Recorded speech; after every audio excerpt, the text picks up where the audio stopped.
বিসমিল্লাহির রহমানির রহিম। তো এখান থেকে আমরা সিফাতগুলো পড়বো হচ্ছে সিফাতগুলো যে দুই ভাগে ভাগ করেছিল, যে এমন কিছু সিফাত আছে যে সিফাতগুলো আল্লাহ রাব্বুল আলামিনের জন্য ওয়াজিব। এগুলো 13টা সিফাত ছিল। এর মধ্যে এক নম্বর সিফাত ছিল সিফাতুন নাফসিয়া, দুই নম্বর সিফাত ছিল সিফাতুস সালবিয়া, তিন নম্বর ছিল সিফাতুল মাআনি। তো প্রত্যেকটার মানে মধ্যে আবার সিফাত আছে। সিফাতুন নাফসিয়া, সিফাতুন নাফসির মধ্যে একটা সিফাত, সিফাতুস সালবিয়ার মধ্যে 5টা সিফাত, আর সিফাতুল মাআনির মধ্যে 7টা সিফাত। এই মোট 13টা সিফাত। তো এখন প্রত্যেকটার প্রকার আলাদা করে পরিচয়, সাথে দলিল, এবং দলিল আকলি দিবে, দলিল নকলি দিবে। তো সর্বপ্রথম ছিল সিফাতুন নাফসিয়া, তাই না? জি আর সিফাতুন নাফসিয়ার মধ্যে এক নম্বর সিফাত ছিল সিফাতুন নাফসিয়ার উজুদুল্লাহ আজ্জা ওয়া জাল্লা, তার একটাই সিফাত। তো আর সিফাতুল নাফসিয়ার এক নম্বর সিফাত উজুদুল্লাহ তাআলা, আল্লাহ তাআলার অস্তিত্ব। তো আল্লাহ তাআলার অস্তিত্ব তো বুঝাই যে আল্লাহ তাআলার অস্তিত্ব থাকা এটা জরুরি, এটা একটা সিফাত। তো এই সিফাতের সপক্ষে কি দলিল? এই এই সিফাতের সপক্ষে দলিল হচ্ছে উজুদুল মাখলুক ফি হাদ্দি যাতিহি তাআলা ইয়াদুল্লু আলা উজুদি খালিকিন খালাকাহু। অর্থাৎ মাখলুকের অস্তিত্ব থাকা, এটাই দালালত করতেছে যে তার একজন খালেক আছে। মাখলুকের অস্তিত্ব থাকাই এটা অস্তিত্বের উপর দালালত করতেছে। যেমন আল্লাহ তাআলা বলছেন আল্লাহু খালিকু কুল্লি শাই ওয়া খালাকা কুল্লা শাইইন ফাকাদ্দারাহু তাকদীরা। তো আপনি যদি এখানে উজুদুল্লাহ তাআলার দলিল চায়, তাহলে সেক্ষেত্রে এই দলিলটা দিতে পারবেন। সংক্ষেপে লিখবেন উজুদুল মাখলুক ফি হাদ্দি যাতিহি তাআলা ইয়াদুল্লু আলা উজুদি খালিকিন খালাকাহু। দলিল কি? আল্লাহু খালিকু কুল্লি শাই ওয়া খালাকা কুল্লা শাইইন ফাকাদ্দারাহু তাকদীরা। এখন আসেন দিদ্দুল উজুদ। উজুদের বিপরীতে কোন সিফাতটা আসে? উজুদের বিপরীতে আসে আল আদম, অনস্তিত্ব। উজুদ মানে হচ্ছে অস্তিত্ব, আদম মানে হচ্ছে অনস্তিত্ব। তো এই অনস্তিত্ব আল্লাহ রাব্বুল আলামিনের সিফাতের ক্ষেত্রে অসম্ভব, মুস্তাহিল। জি আচ্ছা, এখান থেকে একটা বিষয় মনে রাখবেন, সেটা হচ্ছে যে এখান থেকে যে সিফাতগুলো আসবে, সেই সিফাতগুলোর প্রত্যেকটা সিফাতের মধ্যে তিনটা বিষয় মনে রাখবেন। এক নম্বর হলো এই সিফাতের পরিচয় কি, দুই নম্বর হচ্ছে দলিল কি, তিন নম্বর মনে রাখবেন এই সিফাতের বিপরীতে কোন সিফাতটা আসে। এটা হচ্ছে সিফাতুস সালবিয়া। আচ্ছা, প্রথম গেল আসিফাতুন নাফসিয়া। সিফাতুন নাফসিয়ার প্রকারগুলো একটা, এরপরে ছিল আসিফাতুস সালবিয়া। তো সিফাতুস সালবিয়া দ্বারা কি উদ্দেশ্য? সিফাতুস সালবিয়া দ্বারা উদ্দেশ্য হলো, এই উদ্দেশ্যটা মুখস্থ করে ফেলবেন, হিয়া কুল্লু সিফাতিন তাদুল্লু আলা নাফি আমরিন লা ইয়ালিকু বিল্লাহি সুবহানাহু ওয়া তাআলা। প্রত্যেক এমন সিফাত যেটা কোনো একটা বিষয়ের নফি করার উপর দালাত করে। অর্থাৎ যেই সিফাতটা আল্লাহ রাব্বুল আলামিনের জাতের সাথে যায় না, আল্লাহ রাব্বুল আলামিনের জাতের সাথে মুনাসেব না, এই সমস্ত সিফাতকে যেটা নফি করার দালাত করবে সেটাকে বলা হয় সিফাতুস সালবিয়া। সলব মানেই হচ্ছে ছিনায় নেওয়া, মানে এই সিফাতগুলো আল্লাহ রাব্বুল আলামিনের জন্য থাকবে না, ঠিক আছে? তো এর মধ্যে এক নম্বর সিফাত হচ্ছে আল কিদাম। তো আল কিদাম, দেখেন এখানে আল কিদাম সর্বপ্রথম সিফাত। তো আমি বলছি যে প্রত্যেকটা সিফাতের ক্ষেত্রে তিনটা বিষয় মনে রাখবেন, একটা হচ্ছে তার পরিচয়, তার দলিল, এবং এই সিফাতের বিপরীতে কোন সিফাত আসে। বিপরীতে কি এসেছে? হুম। সিফাতুল কিদাম, কিদাম মানে হচ্ছে কিদামুল্লাহ তাআলা মানাহু, আল্লাহ তাআলা কদিম হওয়ার অর্থ হলো আন আল্লাহ সুবহানাহু তাআলা লা ইবতিদা আলি উজুদিহি ওয়া আন্নাহু লাম ইয়াসবিকহু আদামুন। এই সংজ্ঞাটা মনে রাখতে হবে। অর্থাৎ আল্লাহ রাব্বুল আলামিনের অস্তিত্বের কোনো শুরু নেই, এবং তার তার শেষও নেই। হ্যাঁ, তার কোনো অনস্তিত্ব আগে অগ্রবর্তী হয় নাই। মানে অস্তিত্বের শুরুও নেই, এবং তার অনস্তিত্ব কখনো হয় নাই, ভবিষ্যতে হবে না, অতীতও হয়নি। এটাকে বলা হয় সিফাতুল কিদাম। তো এর দলিল কি? দলিল হচ্ছে দেখেন হুয়াল আউয়াল ওয়াল আখির, তিনিই সর্বপ্রথম, তিনিই সর্বশেষ। তো এটা সংক্ষেপে এতটুকু দিলে চলবে। এর বিপরীতে কোন সিফাত আসে? এর বিপরীতে আসে আল হুদুস। এর বিপরীতে আসে আল হুদুস। এই, হুদুস। হ্যাঁ, হুদুস হওয়া আল্লাহ রাব্বুল আলামিনের জন্য এই সিফাতটা আসা কিন্তু মুস্তাহিল, তাই না? তো সামনে আমরা জি পড়বো, হ্যাঁ, মুস্তাহিলের সামনে পড়বো যে এই হুদুস হওয়া, এরপরে আগে গেল আদম হওয়া, উজুদের বিপরীতে সে আদম, আদম হওয়া, এগুলো হচ্ছে মুস্তাহিল। এগুলো মনে রাখবেন, সামনে আমরা এগুলো আবার পড়বো। তো এখান থেকে তিনটা বিষয় গেলো, একটা হচ্ছে পরিচয়, দ্বিতীয় গেলো দলিল ওয়াল আউয়াল ওয়াল আখির, তৃতীয় গেলো তার বিপরীতে কোন সিফাত আসে, হুদুস। দুই নম্বর সিফাত সিফাতুল বাকা। বাকা দ্বারা উদ্দেশ্য হলো বাকাউল্লাহ তাআলা মানাহু আন্নাহু সুবহানাহু তাআলা লা ইনতিহাআ লিউজুদিহি ওয়া আন্নাহু লা ইয়ালহাকুহু আদামুন আও মাউতুন ফিল মুস্তাকবিল ইলা মা লা নিহায়া। অর্থাৎ আল্লাহ রাব্বুল আলামিনের অস্তিত্বের কোনো শেষ নেই, এবং তার সাথে কখনোই আদম যুক্ত হবে না, অনস্তিত্ব যুক্ত হবে না, এবং ভবিষ্যতে কোনো সময় মৃত্যু যুক্ত হবে না, এটা হচ্ছে বাকাউল্লাহ তাআলা দ্বারা উদ্দেশ্য। এর এর সপক্ষে দলিলায় আকলি একটু দেখে নিতে পারেন, দলিল নকলিটা মনে রাখবেন, কুল্লু মান আলাইহা ফান ওয়া ইয়াবকা ওয়াজহু রাব্বিকা যুল জালালি ওয়াল ইকরাম। এর বিপরীতে আসে দিদ্দুল বাকা, বাকার সিফাত বিপরীতে আসে আল ফানা ওয়াল আদম। এই উভয়টা সিফাত কিন্তু মুস্তাহিলের সিফাত। 3 নম্বর সিফাত হচ্ছে সিফাতুল মুখালাফাতুল লিল হাওয়াদিস।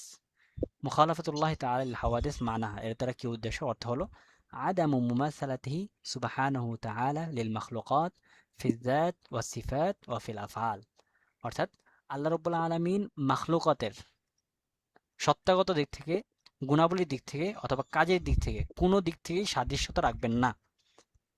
ঠিক আছে, এটা হচ্ছে মুখালাফাতুলিল্লাহ তাআলা লিল হাওয়াদিস, মানে মাখলুকের সবগুলো বিষয়ে মুখালাফত হবে আল্লাহ রাব্বুল আলামিন, চাই সেটা জাতের দিক থেকে হোক, গুণাবলীর দিক থেকে হোক, অথবা আফআলের দিক থেকে হোক।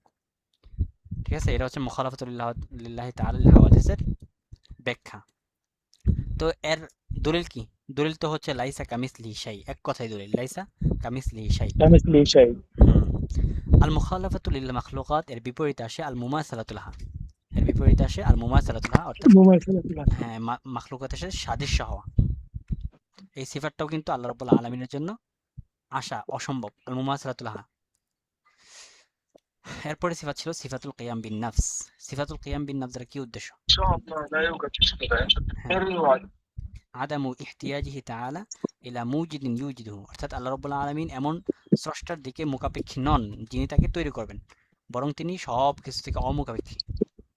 তো এর দলিল কি? দলিল হচ্ছে ইয়া আইয়ুহান নাস আনতুমুল ফুকারা ইলাল্লাহ ওয়াল্লাহু হুয়াল গনিয়্যুল হামিদ ফাইনাল্লাহা গনিয়্যুন আনিল আলামিন, এই জাতীয় আয়াত।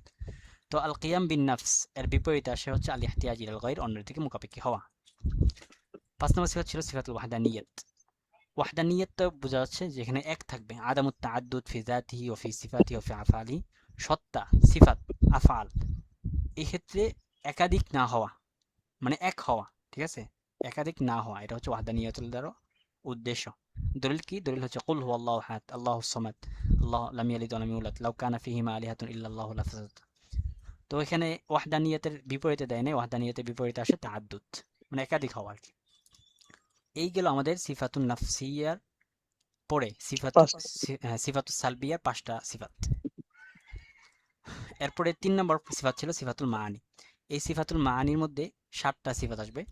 তো সিফাতুল মাআনির মধ্যে হুবহু এই 3টা বিষয় মনে রাখতে হবে। 1 নম্বর হচ্ছে পরিচয়, 2 নম্বর হচ্ছে দলিল, 3 নম্বর হচ্ছে এই সিফাতের মোকাবেলায় কোন সিফাতগুলো আসে। তো এখান থেকে একটা সিফাতের ইটা ভালো করে শিখবেন, বাকিগুলো এক অংশ সবগুলোর মধ্যে থাকবে।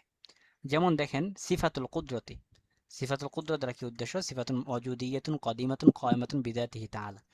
এই যে এই সিফাতটা, এই যে এতটুকু এবারত প্রত্যেকটা সিফাতের মধ্যে থাকবে। এই সাতটা যে সিফাত, এই 7টা সিফাতের প্রত্যেকটা সিফাতের মধ্যে এই এবারতটা থাকবে। সিফাতুন উজুদিয়াতুন কদিমাতুন কায়মাতুন বিযাতিহি তাআলা, শুধু পার্থক্য হবে এতটুকু, ইউজিদু বিহাল মুমকিনাত ওয়া ইউআদিমুহা আলা ওয়ফকি ইলমিহি তাআলা ওয়া ইরাদাতিহি। অর্থাৎ সেখানে তিনি একটা বিষয়কে তার ইলম অনুযায়ী চাইলে সেই বিষয়টাকে সৃষ্টি করতে পারেন, আবার সেই বিষয়টাকে অনিশ্চিত করতে পারেন। এটা হচ্ছে কুদরত, মানে সক্ষমতা থাকা। তো এর সপক্ষে অনেক সময় দলিল চাই যে কুদরতের দলিল কি?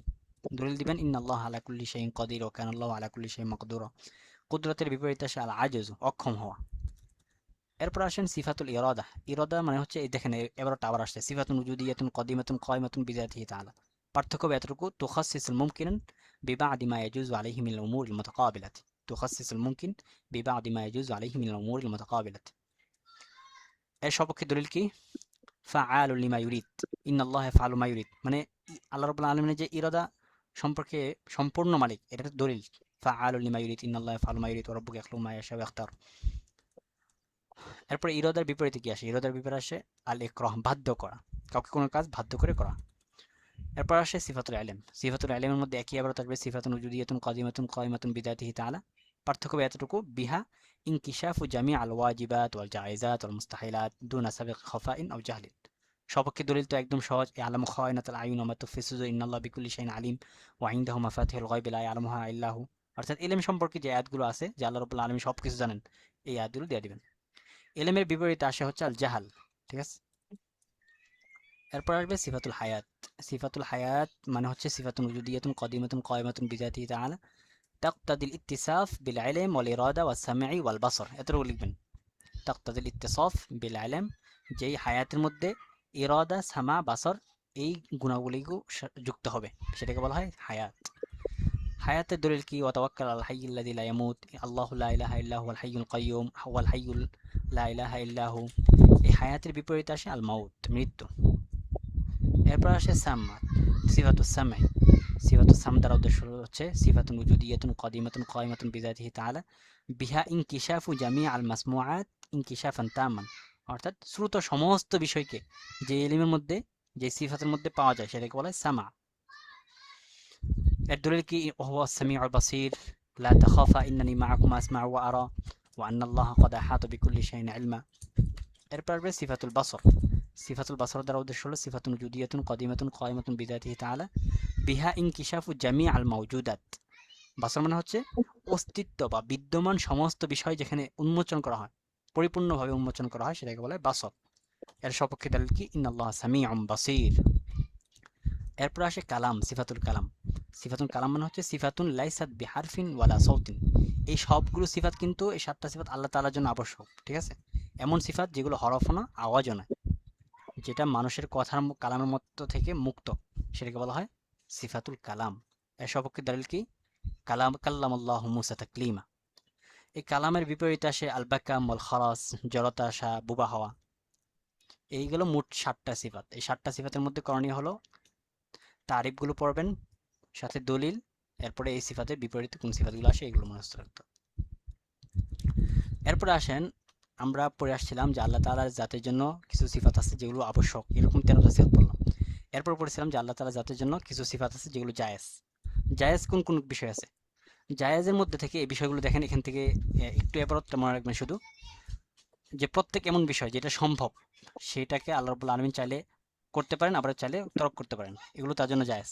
যেমন আপনি আল্লাহ রাব্বুল আলামিন চাইলেন এই বিষয়টাকে তৈরি করবেন, খলাক, অথবা কোনো একটা বিষয় আদেশ করবেন, তাহলে সেটা তার জন্য জায়েজ আছে সেটা করার।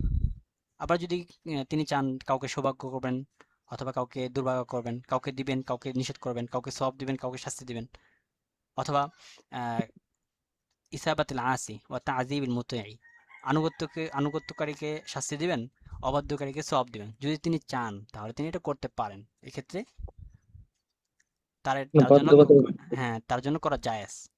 তবে তিনি ওয়াদা করেছেন যে সেটা তিনি করবেন না, অর্থাৎ অবাধ্যকে শাস্তি দিবেন, মুতিকে সওয়াব দিবেন।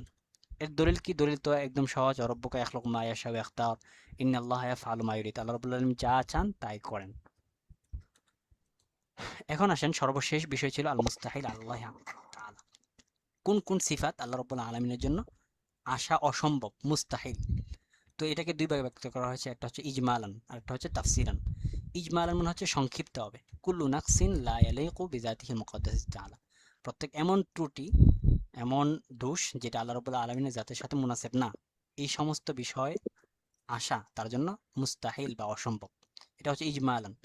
বিস্তারিত যদি বলতে চান তাহলে আমাদের যে ওয়াজিব সিফাতগুলো ছিল তার বিপরীতে যে সিফাতগুলো আসে সবগুলো এখানে দেখবেন চলে আসছে।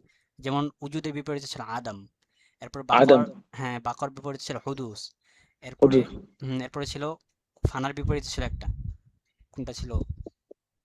আচ্ছা, এই ফানা ছিল তাই না, একটা সিফাতের বিপরীতে ছিল ফানা, মানে ধ্বংসশীল হওয়া।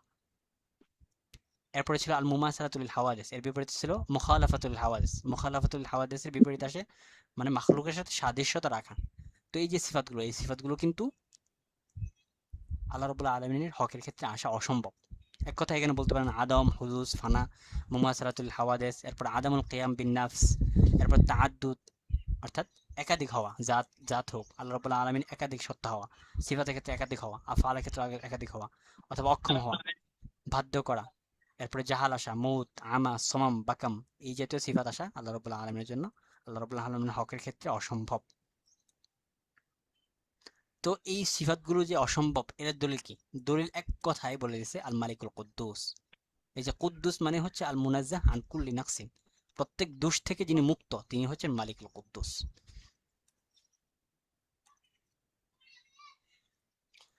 এই মোটামুটি এই পর্যন্ত আমাদের তাওহীদের আলোচনা শেষ হলো। এরপরে ইনশাআল্লাহ তাফসীরের আলোচনাটা শুরু হবে। তো আজকে এই পর্যন্ত থাক ইনশাআল্লাহ। জি জি জি, কালকে, ইনশাআল্লাহ। কালকে তাফসীরটা পড়ে ফেলবো নি, তাফসীরও সহজ আছে জি, তাফসীর। ঠিক আছে ভাই। তাওহীদটা একটু কঠিন কঠিন লাগতেছে। হ্যাঁ, ওই যে তাওহীদ আগে থেকেই ভাই একটু কঠিন কঠিন লাগে। দু একবার পড়লে ভিডিওটা যদি একবার শুনেন, দুই একবার শুনেন, হ্যাঁ তাহলে ওই যে ইনশাল্লাহ সহজ হয়ে যাবে। ইনশাআল্লাহ। ইনশাল্লাহ। মানে বিষয়গুলো তো বোঝা যায়, তাই না? মানে যে বেশি দ্রুত হ্যাঁ হয়ে গেছে বুঝতে নাকি? পারছি আলহামদুলিল্লাহ। হুম। মানে খালি বুঝলে হবে না তো, এই কিছু এবারত গুলি পড়তে হবে, আমার নিজে নিজে পড়তে হবে। হ্যাঁ, এ, হ্যাঁ, হ্যাঁ। এতক্ষণ সময় ওই যে আপনি যেগুলা আম, জোহরের আগে যেগুলো পড়ানো হয়েছিল ওগুলো হুম, মোটামুটি ভাবে এবারত গুলি পড়েছি, শেষ করেছি আর কি। এতটুকু বাকি যাক আছে, ইনশাল্লাহ মাশাআল্লাহ। মাগরিব এতটুকু পড়ে ফেলবো ইনশাল্লাহ। হ্যাঁ, হ্যাঁ, হ্যাঁ। পুরোপুরি পড়ে ফেললে সহজ হবে আর কি, যেহেতু সময়ও বেশি জি নেই। ভাই। পড়ে ফেলবেন, তাহলে জি সময় বেঁচে গেল আর কি। ঠিক আছে, কোনো ইনশাল্লাহ। সমস্যা হলে ইনশাল্লাহ বলেন, যে কোনোটা ইনশাল্লাহ ঠিক অবশ্যই ভাই, দোয়া চাই ইনশাল্লাহ অবশ্যই। আচ্ছা, ঠিক আছে, তাহলে ক্লাস শুরু আসসালামু করি। আলাইকুম। জি, ওয়ালাইকুম আসসালাম রহমতুল্লাহ।